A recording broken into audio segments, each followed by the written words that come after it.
तान महात्म्य म्हणा किंवा प्रसाद महात्म्य किंवा आणखी काही ज्ञान हे आपल्याला पोहोचवतातच. कारण ज्ञानाशिवाय पवित्र वस्तू या जगामध्ये कुठलीही नाही. नाही ज्ञानेन सदृशम पवित्रम इह विद्यते. ज्ञानाशिवाय जगात पवित्र वस्तू अशी दुसरी कुठलीच नाही. कारण ज्ञान हे असं आहे की ज्ञानाग्नी सर्व कर्मांनी भस्मसात कुरुते तथा. ज्ञानाचा जो अग्नी आहे हा अग्नी जर का आपल्या कर्माला लागला की त्या ठिकाणी त्या कर्माचा नाश होऊन जातो. ज्ञानाग्नी सर्व कर्मानी म्हणजे कर्माचा नाश करण्यासाठी एक तर आपण पदयात्रा केली पाहिजे, नाही तर दुसरं काय करायला पाहिजे, आपण ज्ञानाचं अर्जन केलं पाहिजे. कारण ज्ञानाचा जो अग्नी आहे त्या ज्ञानाचा संबंध झाल्याशिवाय आपल्या ठिकाणी असलेल्या कर्माचा नाश हा होणार नाही. आणि जोपर्यंत कर्माचा नाश होत नाही तोपर्यंत जीवाची ऊर्ध्वगती होत नाही. कारण जीव हा या ठिकाणी मतित्रयाने आणि पाच पिसींनी हा अविद्या बंधनाने हा बांधल्या गेलेला आहे. त्याला जर त्या अविद्यादी कर्मादी बंधनापासून जर सोडवायचं असेल तर त्या ज्ञानाचा संबंध, ज्ञानाचा स्पर्श होणं हे अतिशय गरजेचं आहे. याच्यासाठी मी तुम्हाला एक छोटासा दृष्टांत देतो. तो कोळसा धुनिया दुधाने घोळीयला कर्पूर साखराने काळाची राहे नच शुभ्र त्याला उपदेश कैसा असिया मुढाला. कोळसा असतो कोळसा, त्या कोळशाला जर का आपल्याला शुभ्र करायचं असेल, त्याच्या वर्णामध्ये कठीणत्वामध्ये जर बदल करायचा असेल तर आपल्याला काय करावं लागेल, त्याला अग्नीचा संबंध द्यावा लागेल. जोपर्यंत आपण त्याला अग्नीचा संबंध देणार नाही तोपर्यंत तो काळाचा काळाच राहील. जर तुम्ही त्याला कापुरामध्ये घोळून जर त्याला शुभ्र करायचा प्रयत्न केला तर कापूर काळा होऊन जाईल, परंतु कोळसा जसाचा तसाच राहील. त्याला साखरेत घोळलं तर साखर काळी होऊन जाईल, दुधात घोळला तर दूध काळं होऊन जाईल, परंतु तो कोळसा जसाचा तसाच राहील. आपला आत्मा जीवात्मा ही तसाच आहे. याला साखरेत घोळा का कापुरात घोळा काहीही करा त्याच्यात बदल होत नाही. आणि आपण ते दाखवूनही देतो. बाबा लोक तुम्हाला भरपूर निरूपण प्रवचन करून करून करून करून थकून जातात बिचारे. परब्रह्म परमेश्वर थकून गेले हो, उत्तरापंथाला निघून गेले.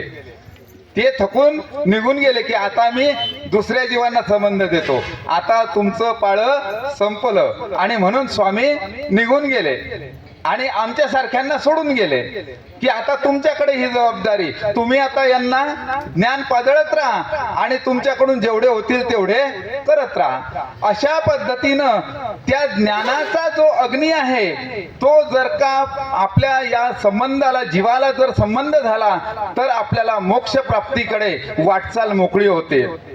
कोळशाला जर अग्नी लावला तर काय होतं, तो लालबुंद होतो. लालबुंद झाल्यानंतर तो निखाऱ्यात रूपांतर होतं आणि निखाऱ्याचं रूपांतर पांढऱ्या शुभ्र राखेमध्ये होतं. काय काय बदल झाला, पहिल्यांदा लाल रंग झाला. लाल रंग झाल्यानंतर मग त्याचा वर्ण पांढरा झाला.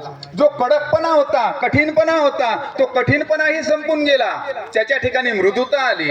आणि अशा प्रकारचा बदल जर का आपल्या जीवत्वामध्ये जर बदल करायचा असेल तर आपल्याला काय करावं लागेल, आपल्याला या ठिकाणी ज्ञानाचा संबंध घ्यावा लागेल. जोपर्यंत आपण ज्ञानार्जन करणार नाही, त्या ज्ञानाची कास सोडणार नाही, त्याचा परिपाठ पूर्णपणे केल्याशिवाय आपण या ठिकाणी या जीवनमुक्तीसाठी परिपूर्ण होणार नाही. आणि म्हणून या ठिकाणी मला एवढंच सांगायचं आहे की आपण पदयात्रा करत असताना जे काही 2, 4, 5, 10 शब्द जे ऐकत असाल त्यातले काहीतरी शब्द आपल्या कानामध्ये घेऊन अंतःकरणामध्ये उतरवले पाहिजे. नाही तर मग कोणत्या गावाला काय जेवण होतं आणि कोणत्या गावाला कशी व्यवस्था होती हे आपल्या डोक्यामध्ये पूर्ण फिट राहतं, परंतु कुठल्या गावाला काय कोणी सांगितलं हे काही लक्षात राहत नाही. आणि हे लक्षात ठेवणं हे अतिशय गरजेचं आहे. या ठिकाणी शास्त्रीजींनी सांगितलं की इथे आरशाचा विशेष आहे. श्री प्रभू बाबांचा आरसा. श्री प्रभू बाबा त्या आरशामध्ये बघत असताना कैसा नटतू असे, कैसा बरवा दिसतू असे, अशा प्रकारचे म्हणायचे आणि त्या आरशासोबत खेळ क्रीडा करायचे. आणि या ठिकाणी आपण जे प्रसाद वंदन करणार आहात त्यामध्ये प्रसन्न दुटी, आपलं माईमभट्टाची मेघवर्णी दुटी, मेघवर्णी पाग, अशा प्रकारचे वस्त्र त्या ठिकाणी वस्त्रप्रसादामध्ये आहेत. वस्त्रप्रसादही आहे, कर्दम प्रसाद पण आहे. अशा प्रकारची पूर्ण त्या ठिकाणी देवपूजाची माहिती आता या ठिकाणी पूर्णपणे नाही देता येणार, कारण या ठिकाणी आपल्याला अजून प्रसाद वंदन देवपूजा पण करायची आहे. अशा प्रकारचं प्रसाद वंदनाचं जर महात्म्य सांगायचं म्हटलं तर प्रसाद हा नमस केल्यानंतर आपल्या जीवाच्या ठिकाणी जी शुद्धता येते, जी आपल्या अंतःकरणाच्या ठिकाणी अपवित्रता झालेली असते, आपण जे कर्माच्या बंधनांनी आपण जे गढूळ झालेलो आहे ते गढूळपणा जाऊन त्या ठिकाणी शुद्धता निर्माण होण्यासाठी, अंतःकरण पवित्र होण्यासाठी आपण ही देवपूजा, प्रसाद वंदन ही नित्यनियमित हे आपल्याकडून जास्तीत जास्त अनंत प्रसाद जोड, अनंत साधू संतांच्या भेटी, अनंत स्थान प्रसाद, अशी ही जर जितकं जास्तीत जास्त आपल्याकडून झालं तितकंच आपल्या जीवाचं या ठिकाणी शुद्धीकरण होत असतं. आणि जितकं जितकं शुद्धीकरण झालं तितका हा जीवात्मा शुद्ध होऊन त्या मोक्षाच्या वाटेकडे वाटचाल करत असतो. अशा प्रकारची ही तुमची हे 24वं वर्ष द्वय तपपूर्ती हे या ठिकाणी अशाच पद्धतीनं तुमची सर्व ठिकाणी चांगल्या प्रकारे व्यवस्था हो अशी शुभकामना व्यक्त करतो आणि माझ्या लांबलेल्या शब्दांना विराम देतो.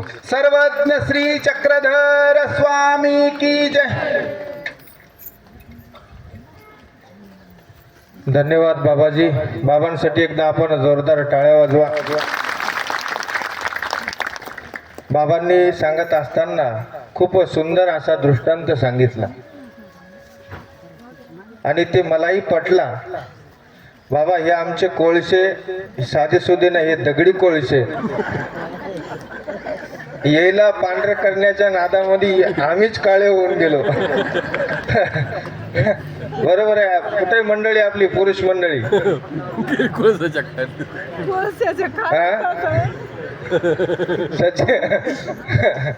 म्हणून आपल्याला सुद्धा या ठिकाणी खऱ्या अर्थानं काहीतरी शिदोरी सोबत घेऊन जायचे आहे.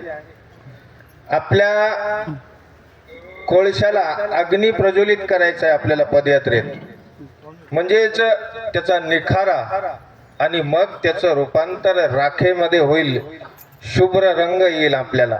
आणि जीव कसा आहे? स्फटिकाकार आहे, त्याला कसलाही रंग नाही आहे.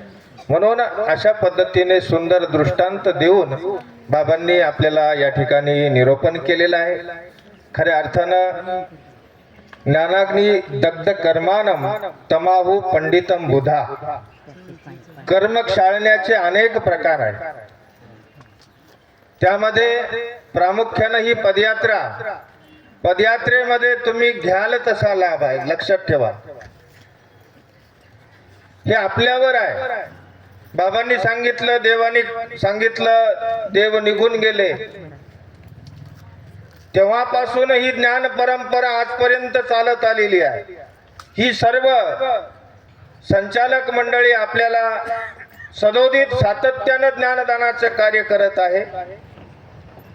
पण अजूनही खऱ्या अर्थानं आपल्या आचारा विचारामध्ये जसा तसा बदल पडलेला नाही.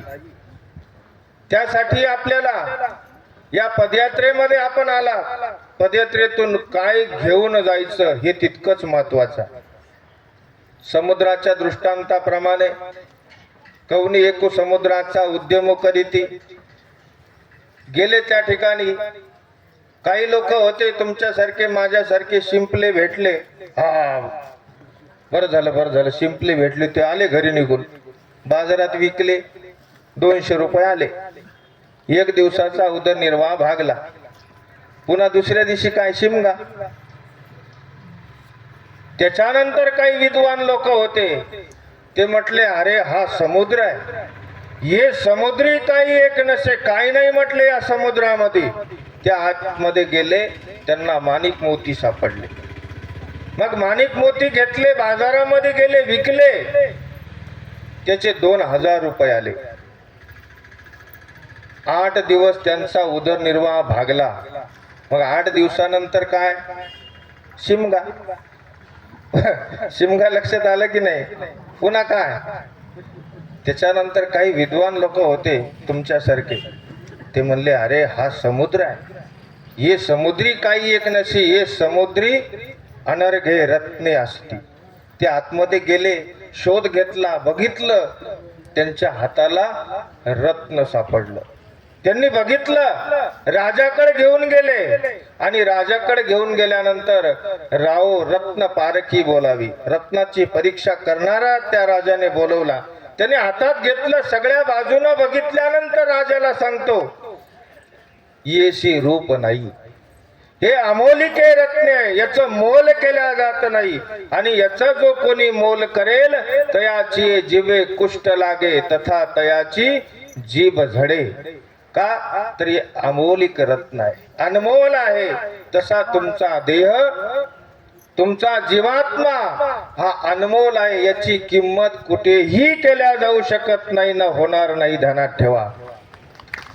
म्हणून आपल्या या जीवाचं काय करायचं आहे हे तुमच्या हातात आहे. पदयात्रेत आल्यानंतर अनेक प्रकारची कर्म आपल्याला नासायची आहेत. उर्वरित जो भाग आहे, जो टप्पा आहे, राहिलेला विषय आपण पुढच्या ठिकाणी पूर्ण करणार आहोत.